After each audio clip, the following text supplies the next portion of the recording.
नागेंद्र भैया शुरू किया जाए।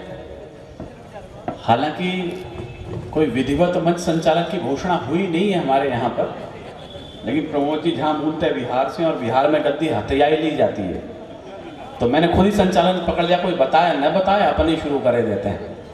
अपने जितने भी कार्यकर्ता बंधु हैं वो अपनी कुर्सियाँ लगा लें, और नहीं हो तो मातृभूमि संस्था आपने इसका नाम रखी रखा है, तो मातृभूमि आपके सामने है ही, उस भूमि पर विराजें और इस कार्यक्रम को शुरू कर सकेंगे। उसके बाद में कई बार कवि सम्मेलन में ये कल्पना की जाती है कि जब अंतिम कवि कविता पढ़ रहा होगा उस समय शायद उस कवि सम्मेलन का पीक होगा, शिखर होगा, चरमोत्कर्ष होगा।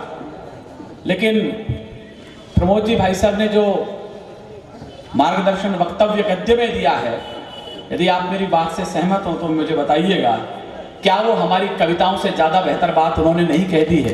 यदि कह दी है तो जरा एक बार पीछे तक लोग हाथ खड़े करके तालियां बजा के इस बात का समर्थन करें कि आज के मंच की सबसे अच्छी कविता प्रमोद जी भाई साहब ने पढ़ दी है। अब तो हम उनका अनुसरण करेंगे। पूरे कवि सम्मेलन के कवियों को रस के माध्यम से उन्होंने जो रूपक बांधा है वो अपने आप में एक बड़ी कविता है। और यही अच्छा काम आपने किया कि किसी एमएलए एमपी मंत्री को नहीं बुलाया, संस्कार भारती के संगठन मंत्री को बुलाया, तो उसका वक्तव्य कैसा होना चाहिए, उसकी भाषा कैसी मुखरित होनी चाहिए, वो हमें आदरणीय भाई साहब के माध्यम से पता लगा।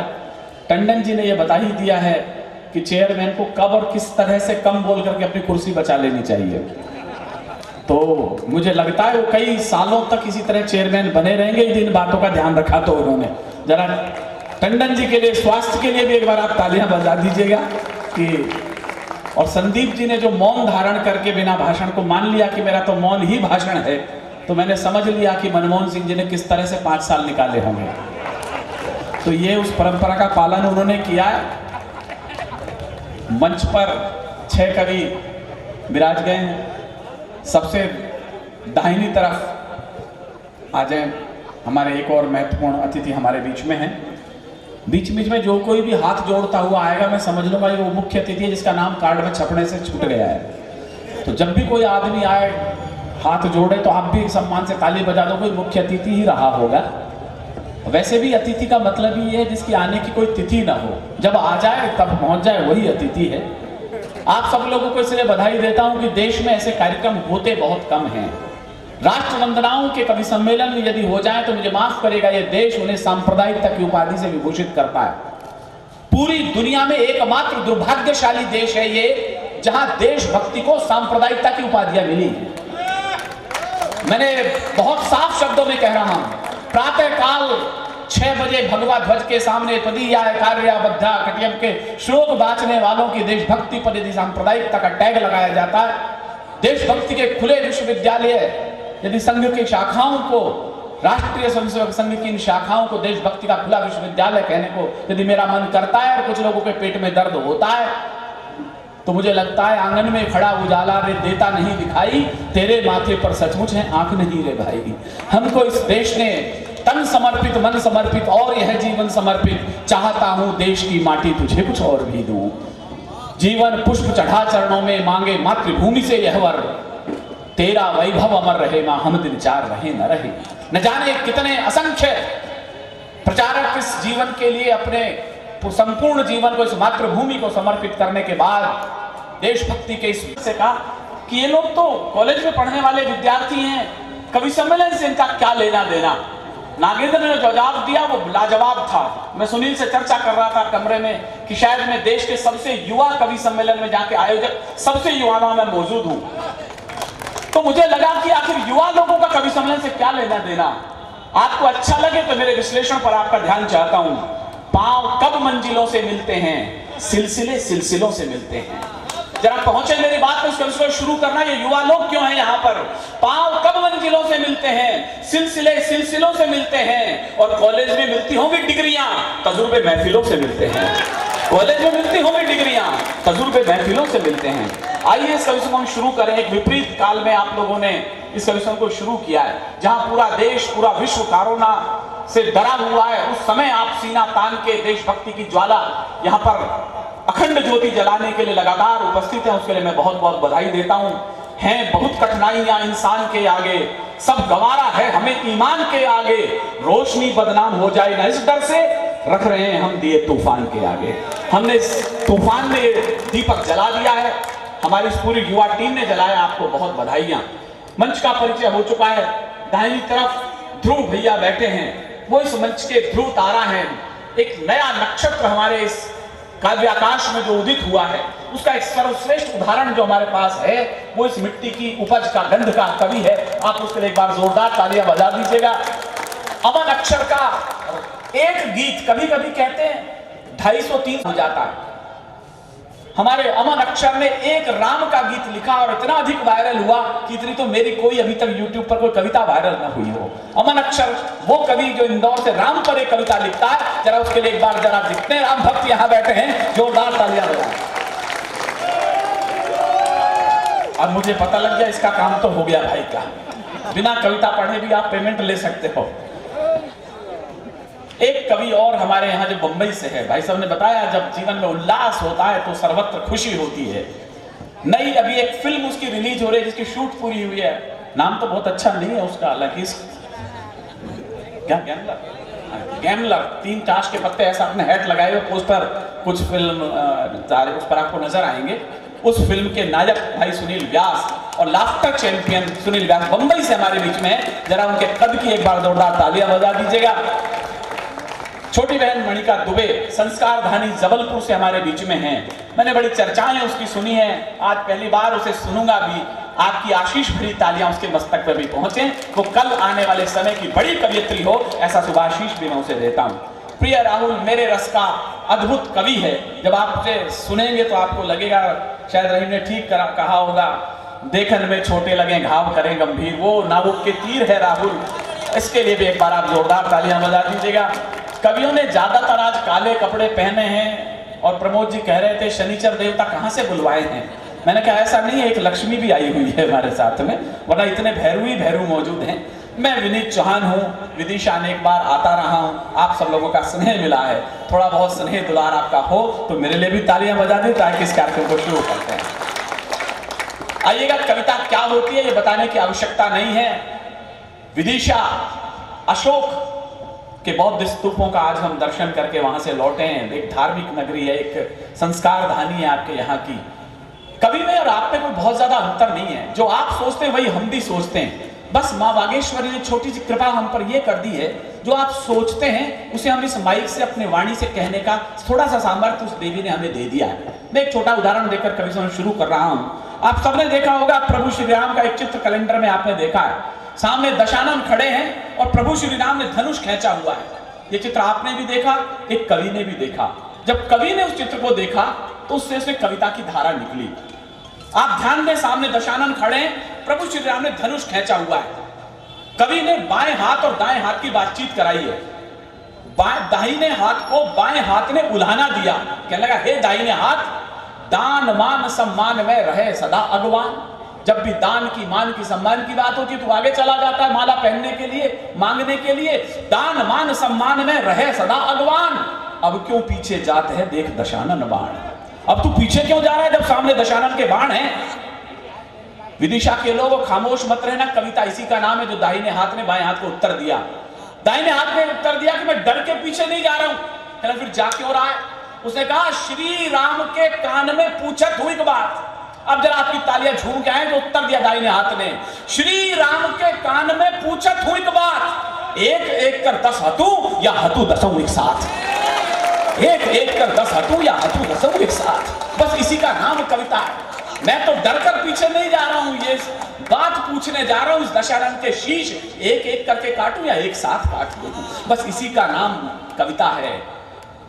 किस रावण की बाहें काटूं, किस रावण का शीश उड़ाऊं। देश की परिस्थितियां देखिएगा, रोहिंग्या से लेकर के जो कुछ पश्चिमी बंगाल में हो रहा है, कवि विवश होकर के लिख रहा है, किस रावण की बाहें काटूं, किस रावण का शीश उड़ाऊं। घर घर लंका पग पग रावण, इतने राम कहां से लाऊं। घर घर लंका पग पग रावण, इतने राम कहां से लाऊं। लेकिन जितने राम धनुर्धारी मेरे पास हैं, वो शब्द के बाण लेकर के आप सब लोगों के सामने हैं। आइए, इससे पहले कि कवि शुरू हो, माँ बागेश्वरी से, शब्द प्रदात्री से मैं निवेदन करूंगा। मेरी छोटी बहन यहाँ मणिका बैठी है, हमारे घरों में ये परंपरा है, जब भी पूजा की थाली का अवसर आता है हमारे घर में छोटी बहन को वो थाली पकड़ा दी जाती है। मैं उसी से आग्रह निवेदन करूंगा कि मां सरस्वती की वंदना के लिए छोटी बहन मणिका यहाँ आए और आप सब एक बार अनुमति दें कि आज के इस कवच हम शुरू करें। एक बार जोरदार तालियां मणिका के। यदि देश की 2-3 अच्छी वंदनाएं मानी जाएंगी तो मेरा मन है कि मणिका ने उसमें से एक अच्छी वाणी वंदना आज कह दी है। मेरा मन से उसे बहुत बहुत स्नेहाशीष, कितनी अच्छा स्वर, इतने अच्छे शब्द और उसके साथ शालीनता, यदि 3 संगम यदि हो जाएं तो साहित्य का प्रयाग धाम हो जाता है। ये वो प्रयाग धाम उसने प्रस्तुत किया है। आज सुखदेव राजगुरु और हमारे भगत सिंह जी का बलिदान दिवस है। मैं देख रहा था केशधारी बंधुओं ने कितना अधिक बलिदान इस देश के लिए दिया है और मुझे बहुत देर से कोई केशधारी बंधु नजर नहीं आया, लेकिन जब मैंने पीछे देखा तो एक केशधारी पगड़ी यहाँ बैठी है। मुझे लगा कि भगत सिंह का वंशधर एक तो कम से कम हमारे सामने बैठा है। आज मैं उन्हें भी इस मंच से प्रणाम कर रहा हूँ। मैं एक भी पगड़ी को देख लूँ तो उसे गुरुद्वारा मान करके प्रणाम इसलिए निवेदित कर लेता हूँ कि हिंदुस्तान के इतिहास में यदि सर्वाधिक शहादत के शीश किसी ने चढ़ाए हैं, आप आगे आ जाओ भाई साहब, आपसे हमें भी संबल रहेगा, आज के उसकी सार्थकता जुड़ जाएगी। हमारे ये सिंह पुत्र हमारे बीच में हैं तो आज के दिन का बलिदान दिवस का और अधिक महत्व हो जाता है, उन्हें भी स्थान दे दीजिएगा। मुझे याद है ये कौम शीश देकर जन्मी, ये कौम शीश की दानी है। मैं सिख पगड़ी सामने बैठे तो मेरा मन हो गया मुझे बुलाना क्या था, मैं क्या बोल रहा हूं मुझे खुद नहीं पता। 123 ऑथेंटिक फांसी हुई है आजादी के संग्राम में। आपकी तालियां शायद इस पूजनीय आंकड़े को और पूजनीय बना दे। 93 बेटे सिख मां की कोख ने दिए थे, ये हमारे लिए गर्व का विषय है।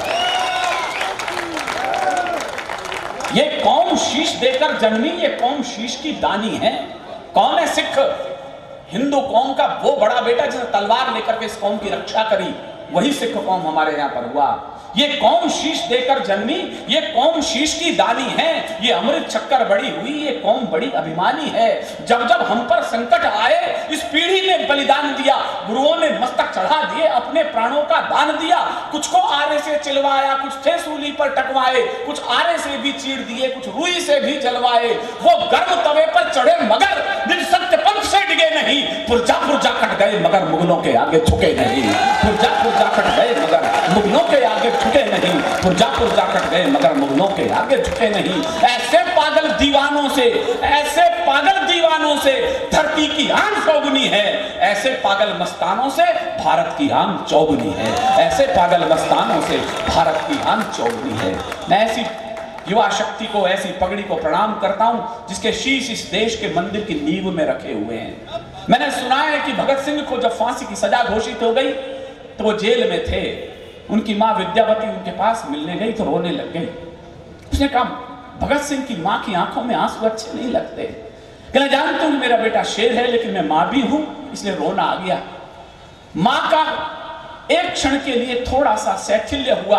उसने कहा मैं तुझे बचा सकती हूँ, मैं इतिहास का दस्तावेज बोल रहा हूं जो शायद बहुत कम लोगों को पता हो। विद्यावती ने कहा कि मेरी सुभाष चंद्र बोस से बात हो गई है, ये तय किया जा सकता है, तरीके बहुत है कानून के पास में, वकील वो रास्ते बता देते हैं कि ये तय कर दिया जाएगा कि असेंबली में बम फोड़ने वाले दिन तुम वहां थे ही नहीं, तुम तो कहीं कलकत्ता की गलियों में किसी व्हीकल को चलाते हुए पकड़ लिए गए थे, तुम बच सकते हो। भगत सिंह का नाम बचाने की कोशिश भी मत करना। उसने कहा क्यों? भगत सिंह ने एक बात कहा, मैं रोमांचित उसको बताते हुए। उसने कहा तूफान अगर जिद कर बैठे, जरा हाथों में चिंगारियां उठे। क्या कहा भगत सिंह ने? तूफान अगर जिद कर बैठे तो अड़ना बहुत जरूरी है। क्रांति काल में क्रांति मंत्र को पढ़ना बहुत जरूरी है। और अगर काटनी है माता की जंजीरें तो मेरा फांसी पर चढ़ना बहुत जरूरी है। अगर काटनी है माता की जंजीरें तो मेरा फांसी पर चढ़ना बहुत जरूरी है। आइए इस स्वर को और तेजस्विता के साथ जिए। जैसा प्रमोद जी ने कहा, जिस राष्ट्र में राष्ट्रभक्ति के यज्ञ हवन होना शुरू हो जाए वो देश गुलामी की जंजीरों को बहुत जल्दी तोड़ देता है। राष्ट्रभक्ति के इन्हीं प्रखर स्वरों के लिए दिनेश, हमारे ध्रुव का नाम मेरे पास है, मैंने कहा वो अटल ध्रुव तारा है। हमारे वीर रस की बगिया का सबसे ज्वाजल्यमान नक्षत्र जो हमारे पास है वो प्रिय ध्रुव है। वो आपकी आंगन की मिट्टी का कवि है। हम इससे पहले कि बाहर के लोगों तक पहुंचे, इस मिट्टी के कवि को आवाज दीजिए जिसने और किसी रस को नहीं चुना, इस मिट्टी की सुगंध को। ध्रुव ने काफ़ी बड़ी वीरस की कविता पढ़ दी और करुणा की यात्रा भी उसने तय कर दी छोटे बालकों की बातचीत के माध्यम से। आंसू नहीं छलकते देखे ऐसी कसम उठा रखी है, होठ नहीं पीछे हैं हमने हमने चीख दबा रखी है। हम आंसुओं को चिंगारी की भाषा में बदलने का अभ्यासी रहे आए देश हमेशा रोने पीटने की बात नहीं करता। यहाँ की माताएं अपने यशस्वी पुत्रों को और पतियों को तिलक लगा करके रणक्षेत्र में विदा करती हैं और उनके अभिनंदन के लिए इंतजार करती हैं कि वो विजयश्री लेकर के लौटेगा। मैंने सुना है महाराष्ट्र में जब छत्रपति शिवाजी अफजल के वध के लिए माँ जीजाबाई के पास गए तो उन्होंने के साथ और अफजल के साथ दोनों में अंतर क्या था। सुनते हैं अफजल के पास 16 बेगमें थी, वो 6.5 फीट का था, शिवाजी 5 फीट के थे। उसके बावजूद अफजल को यह तय नहीं था कि मैं विजयी होकर के लौटूंगा। उसने पहले अपनी 6 बेगमों के सिर काटे, 16 बेगमों के सिर काटे, कहले पता नहीं लौटूं कि न लौटूं। उधर छत्रपति शिवाजी ने ऐसा कोई कार्य नहीं किया। वो माँ जीजाबाई के चरणों में गए और भवानी तलवार उठाते हुए कहा, माँ कल उस बकरे का सिर काट के आपके श्री चरणों में दोबारा आशीर्वाद लेने आना चाहता हूँ। ये कॉन्फिडेंस जो है वो इस राष्ट्र की मिट्टी ने दिया है, देशभक्ति ने दिया है। मैं जिस कवि को बुला रहा हूँ उसी कॉन्फिडेंस का वो कवि है। महाकाल की नगरी उज्जैन से हमारे बीच में आया है। मैंने उसे बंबई की चौपाटी से लेकर के हैदराबाद के बड़े स्टेडियमों में कोलाहलों के बीच सुना है। जितने लोग यहाँ आए इतने तो यदि उज्जैन में वो खड़ा हो जाए तो लोग ऑटोग्राफ लेने के लिए खड़े हो जाते हैं। पिछले 10 वर्षों की एक उपलब्धिपूर्ण कवि जो मेरे मन का बड़ा प्रिय कवि है, उस राहुल को मैं आवाज दे रहा हूँ कि शौर्य पारावार को आवाज देता हूँ। बस एक बार आप ताली बजाएंगे, आगे की गारंटी मैं लेता हूं कि वो ताली बजवा लेगा आपसे। शौर्य पारावार को आवाज देता हूं, क्रांति अपरंपार को आवाज देता हूं, राष्ट्र की अक्षुण्णता पर दृष्टि टेढ़ी है, फिर अनल के ज्वार को आवाज देता हूं। एक बार जोरदार तालियां बजा दीजिए, आपके मन की बात हो गई हो। राहुल भैया की अभी नई नई शादी हुई है और ये प्रथम रात्रि गया तो वहां भी जोर से ये बोला जय जय श्री राम। वो भी दुर्गा वाहिनी की संयोजकता थी, कहना भाई साहब जय जय श्री राम वंदे मातरम। बाद में राम मंदिर किसी और ने बनाया होगा, लेकिन उत्साह में तो है बालक कम से कम। ये एक व्यक्ति की विजय नहीं, उत्सव अगणित बलिदानों का। भाजपा वालों भ्रम मत पाल लेना, मुझे मालूम है कौन लोग यहाँ बैठे हुए हैं। ये एक मैं सच बोल रहा हूं तो फिर आपकी तालियां मेरे छोटे भाई के लिए उठे। ये एक व्यक्ति की विजय नहीं, उत्सव अगणित बलिदानों का। जो राम नाम पर मिटे स्वयं ऐसे पागल परवानों का, जो राम नाम पर मिटे स्वयं। और मैं नाम गिरा दूं और आपके कलेजे की आवाज हो तो तालियां और सघन हो। ये एक व्यक्ति की विजय नहीं, उत्सव अगणित बलिदानों का। जो राम नाम पर मिटे स्वयं ऐसे पागल परवानों का। धर्मेंद्र श्री का गर्जन है, दीदी माँ की हुंकारे हैं, दीदी माँ की हुंकारे हैं। जय भानों का बजरंग रूप कटियारों की हुंकारे हैं। दे दिए प्राण रणबंकों ने बस जिनके एक इशारे पर। भगवान राम के मंदिर की चर्चा है चांद सितारों में, भगवान राम के मंदिर की चर्चा है चांद सितारों में। सरयू में कुछ हलचल सी है, हलचल है नए बहारों में। भगवान राम के मंदिर की चर्चा है चांद सितारों में। ये एक अद्भुत गीत प्रिय राहुल ने सुनाया, लेकिन जैसा भाई साहब ने कहा था कि वीर रस की मात्रा इतनी न हो जाए कि लोग खड़ग तलवार लेकर के विवाह वेदी पर बैठ जाएं। उसमें श्रृंगार भी होना चाहिए, उसमें हास्य भी होना चाहिए। राम गीत तो मेरा भाई सुनाएगा ही थोड़ी देर बाद में, लेकिन एक देवी छोटी बहन इस मंच पर है, उसे आज मैं खुद पहली बार सुनूंगा। प्यार का पहला खत लिखने में वक्त तो लगता है। नई नई कोपल खिली है हमारे कविता के आंगन में। वो क्या पढ़ती है, कैसा पढ़ती है, मैं भी उसे आपकी तरह श्रोता बन करके सुनूंगा। लेकिन मैंने सुना है अमन अक्षर और जैसे हमारे तमाम कवियों से, वो बहुत प्यारा पढ़ती हैं, प्यारा लिखती हैं। आपका स्नेह दुलार उसे और बड़ी हवाएं देगा इस अंतरिक्ष में, इस आकाश में। लेकिन उससे मैं निवेदन कर रहा हूं, प्यार का पहला खत लिखने में वक्त तो लगता है, नए परिंदे को उड़ने में वक्त तो लगता है। जिस्म की बात नहीं है, इनके दिल तक जाना है। लंबी दूरी तय करने में वक्त तो लगता है। लंबी, आपकी तालियां थोड़ी सी कम है उस बच्ची के लिए। तो मैंने कहा हमारे मंच की नई नई कवित्री है, अभी नई उड़ान भरना सीख रही है। हो सकता है राहुल की चीख पुकार आपसे तालियां बजवा ले। वो मैंने कहा एक फूल का कोमल सुगंध लेकर, वो खड़क तलवार चलवाने वाला, वो बांसुरी का स्वर लेकर के आ रही है। इतना प्यारा सा गीत। लेकिन क्यों बड़े हैं इनके गीत, बड़े क्यों हैं? अमन अक्षर के गीत बड़े क्यों हैं? कोई गीत नहीं गाता है, गीत अधर का क्या नाता है? कोई गीत नहीं गाता है, गीत अधर का क्या नाता है? जिसका जितना दर्द अधिक है वो उतना मीठा गाता है। आइए एक मीठे से स्वर को आवाज दे रहा हूं प्रिय अनिका दुबे। भाई एक बार जरा और अच्छी तालियां बजा दीजिएगा। बहुत मन का गीत उन्होंने पढ़ दिया है, बहुत खूब, बहुत खूब। कोई उन्होंने भी आशीष उसने दे दिया है, धन्यवाद। किसी गीत की ये बड़ी सफलता है कि गाने वाला खुद उससे तारतम्य जोड़ ले। इससे बड़ा और क्या बात हो सकती है? उसके बाहों के दायरे में हूं। सुनिएगा, बस एक लाइन में बात हो गई है। उसके बाहों के दायरे में हूं, धड़कनों के मुशायरे में हूं। कोई गीत इतना प्यारा हो जाए कि दिल से तालियां निकलने लग जाएं। क्यों बड़े हैं ये गीत? बादल जो नभ में बड़ा मिला, माना आंसू से बड़ा मिला। हो सकता है तालियां वीरस वाले ज्यादा बजवाते हैं, लेकिन दिलों के तार ये गीत जोड़ते हैं। ये क्यों बड़े हैं हमसे? गीतकार लोग बड़े क्यों हैं? बादल जो नभ में खड़ा मिला, माना आंसू से बड़ा मिला, लेकिन जो बूंद प्रतीक्षा में आंखों के द्वार खड़ी होगी, आकार भले ही छोटा हो, बादल से बहुत बड़ी होगी। आकार भले ही छोटा हो, बादल से बहुत बड़ी होगी। प्रिय मणिका को मैं बहुत बहुत शुभकामनाएं। मैंने बहुत पहली बार उसे सुना है, लेकिन उसकी सुगंध पूरे देश में पहुंचे, पूरी दुनिया में पहुंचे। जहां जहां हिंदी कविता, गीत, गजल पहुंचे जाते हैं, यह आशीष उसका बड़ा भाई उसे इस मंच से दे रहा है।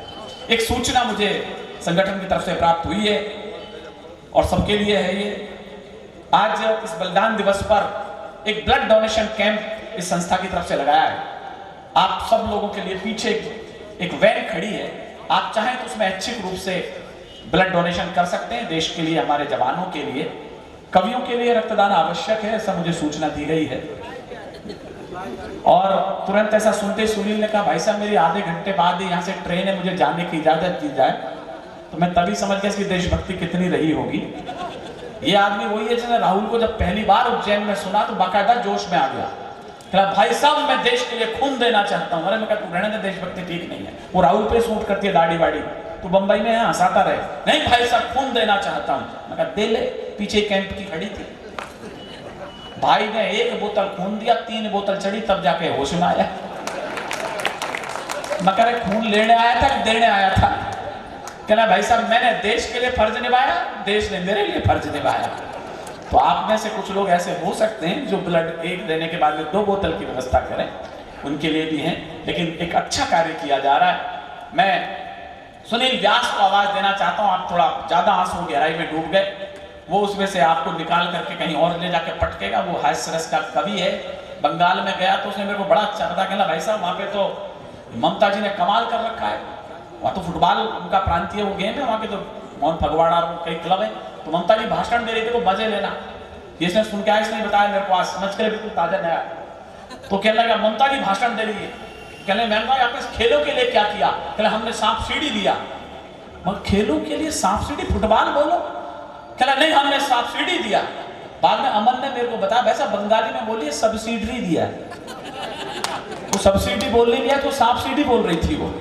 तो ममता जी के बोलने के उच्चारण में ऐसी हिंदी बोलती है जितनी की हमारी सोनिया गांधी बोलती है। ये दोनों साधु बहनें हैं हिंदी के मामले में, बहुत अच्छी हिंदी बोलती हैं। इनको देख के मेरी बाँछें खिल जाती है, कितनी बढ़िया हिंदी बोल कैसे पाती है ये। लेकिन हमारा हास्य का बहुत अच्छा धुरंधर लाफ्टर शो में, टेलीविजन शो के माध्यम से आप जिसे सुनते रहे हैं, वो कवि आज हमारे बीच में हैं। मस्खरा एक फिल्म अभी जैसा मैंने बताया, गैम्बलर आपके थोड़े दिन बाद बड़े पर्दे पर जैसे कोरोना हटेगा आप उसे देख पाएंगे हीरो के रूप में। हीरो तो वो लगता ही है, उसमें विलेन बनाया है ये।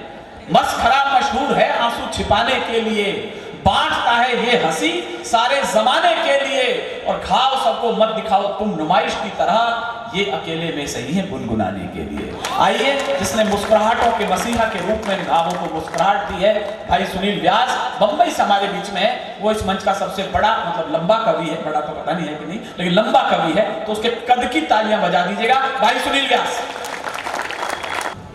सुनील को काव्य पाठ करना भी बाकी है, लेकिन मैं इस क्रम में एक बार चाहता हूं अमन अपना राम का गीत जरूर पढ़ दे। यदि बरसात नहीं आई तो हम सुनील को फिर दोबारा सुनेंगे, लेकिन इसकी डिमांड बहुत देर से आ रही है कि अमन, मैं तो बीच में बोल भी रहा हूँ, कुछ सुना भी रहा हूँ, अमन का अभी तक इस मंच से वक्तव्य नहीं हुआ है, इसलिए मैंने संचालकीय कौशल का, अधिकार का उपयोग करते हुए सुनील को बीच में रोक दिया है। मैं अमन से आग्रह करूंगा, और आप लोग इस बलिदान दिवस पर हैं, फांसी के फंदे चूम ले दिया तो हम तो इस छोटी सी बरसात में नहीं जा रहे हैं, तो शायद उचित नहीं होगा। एक बार आप तालियां बजाइए उत्साह के साथ, हम यहां हैं तो अमन को सुन करके जाएंगे। जो जहां खड़े वहीं खड़े रहिएगा, आपके साथ मैं भी यहां भीग रहा हूं, जो यहां खड़े वहीं खड़े रहिएगा। 3 मिनट मुझे भी कविता पढ़नी है। मैं दावा कर रहा हूं, यदि आप में से एक भी श्रोता चला गया तो मेरा नाम विनीत चौहान नहीं कि मैंने एक श्रोता को जाने कैसे दिया। बस एक विषय की जानकारी मुझे दे दीजिएगा, यदि आप दे देंगे उसमें अनुमति तो मैं 2 मिनट उसी पर पढ़ूंगा, उसके बाद कविता समाप्त हो जाएगा, वरना गेर बदलूंगा। मैं धारा 370 के हटने की घटना पर एक कविता पढ़ना चाहता हूं, आप अनुमति दें तो मैं अपनी बात शुरू करूं। बहुत अच्छा। कल ये कवि सम्मेलन अखबारों में छपना चाहिए कि जब बरसात हो रही थी विदिशा के लोग कवि सम्मेलन सुन रहे थे और विनीत चांद कविता सुना रहा था। लोगों ने कहा कुछ फर्क नहीं पड़ा, मैंने कहा मैं बताता हूं क्या फर्क पड़ा, सुनिएगा। स्वागत। कुछ देशभक्ति के मंत्र वहां जाकर हमने बांचे तो हैं। विदिशा वालों, इस कविता को ऐतिहासिक बना दीजिए। विनीत चांद बरसात में कविता पढ़ा रहा, तुम सुन रहे हो, ये कल अखबार में छपना चाहिए। कुछ देशभक्ति के मंत्र वहां जाकर हमने बांचे तो हैं, हम देशद्रोह के विषधर के फन पर चढ़कर नाचे तो हैं, आतंकवाद के अंधड़ को आगे बढ़ ललकारा तो है, धीमा ही सही तमाचा पर उसके मुंह पर मारा तो है। ये तालियां गूंजनी चाहिए वहां तक। लो हमने तुम सीधी कर दी, अब जरा लगे लोगों को पता लगे कवि सम्मेलन चल रहा है। लो हमने दुम सीधी कर दी उन आतंकी आकाओं की जो उछल रहे थे आड़ लिए इन अलगावी नेताओं की, जिन लोगों ने संविधान रद्दी अखबार बना डाला, कश्मीर को पत्थरबाजी का बाजार बना डाला, उनकी अकल ठिकाने ला दी। अब तालियां इतनी उठे कि वहां तक पहुंचे। उनकी अकल ठिकाने ला दी, उनकी ही चतुराई ने सबकी ऐसी तैसी कर दी अपने मोटा भाई ने। सबकी ऐसी तैसी कर दी अपने मोटा भाई ने। ये तो छोटा सा ट्रेलर है, समझ जाए तो तालियां हुंकार में उठे। ये तो छोटा सा ट्रेलर है, अब आगे को तैयार रहो, 100 हूर तुम्हारी जन्नत में कर लेंगे सब सत्कार कहो। 100 हूर तुम्हारी जन्नत में कर लेंगी सब सत्कार कहो। और क्यों हटाई हमने कि पूरी घाटी तो जहर रही थी आतंकी अंगारों से, कश्मीर में आग लगी थी पाकिस्तानी नारों से, 4 सितारे वाले झंडे घाटी में लहराते थे और हमारे शीश शर्म से मैं आपके इस बरसात में आग पैदा ना कर दूं तो मेरे आने का मतलब क्या है? क्या बात है, बरसात में आग पैदा कर रहा हूं मैं। पूरी घाटी तो दहल रही थी आतंकी अंगारों से, कश्मीर में आग लगी थी पाकिस्तानी नारों से, 4 सितारे वाले झंडे घाटी में लहराते थे और हमारे शीश शर्म से रोज रोज झुक जाते थे। इन सारी घटनाओं का कितने लोग मेरे साथ हैं मुझे पता लग जाएगा, कितने लोग इस 70 धारा के हटने के पक्ष में विपक्ष में मुझे पता लग जाएगा। इन सारी घटनाओं का बस निपटाना मजबूरी था और 370 धारा हटना बहुत जरूरी था। और 370 धारा हटना बहुत जरूरी था और 370 धारा हटना बहुत जरूरी था। वो महबूबा मुफ्ती जी कह रही थी जैसे ये हटा, एक भी आदमी अब कश्मीर में तिरंगा उठाने वाला नहीं बचेगा। मैं सच कह रहा हूं, यदि मैं उस दिन देश का गृह मंत्री होता तो मुफ्ती मोहम्मद को तिरंगे के अपमान में फांसी के तख्ते पर लटका चुका होता है। वाह,